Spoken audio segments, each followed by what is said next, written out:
अरे का मिता का जी भैया बड़ा मन मारी के बैठल बड़ा। अरे का कहिए भैया अब क्यों परी लड़की हो गई हो। अरे बौरा लड़की हो गल में दुखाए के का बा। मन दुखी हो गई बा। अब चिंता के कोनो बात नहीं खे, हमार बात सुन। सच सच कहतानी बात मान भाई, एक दिन हो आई, एक दिन हो आई।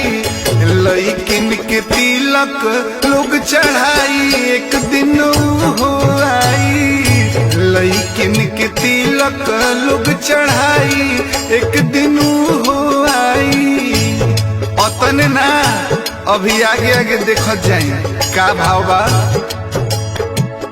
लइका कुआरे रही है माथे ना मौरिया, घूमी घूमी माई बाप खोजी है बहुरिया। ऐसा समय आज मत घूमी घूमी खोजी है ना लड़की भेटाई, एक दिन हो आई। लड़किन के तिलक लोग चढ़ाई, एक दिन हो आई।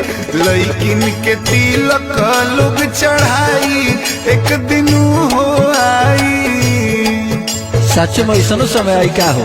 अरे हो जमाना कहाँ से कहाँ चली गई। अच्छा भैया ऐसे हो जी तो गरीबों लेकिन के पार लग जाये। अरे हो रे पगला है सुन। लड़की के घरे जाके लोग घिघियाई हैं, बबुआ के बाप जाके तिलक चढ़ाई हैं। एकदम सही बात कहता रहा। हाँ हो सचो नु। लड़की के घरे जाके लोग घिघियाई हैं, बबुआ के बाप जाके तिलक चढ़ाई हैं। और का मिल नहीं लड़की खाना दान डूबी जाई, एक दिन हो आई। लड़किन के तिलक लोग चढ़ाई, एक दिन हो आई। लड़किन के तिलक लोग चढ़ाई, एक दिन हो आई। अब है सुना। लिखे सतरु धन साचे, साच बात बतिया। लागी खोजाए दुल्हीन कौन होखे जतिया। दिलवा से कहो तारे रोहित गीत गाई, एक दिन हो आई।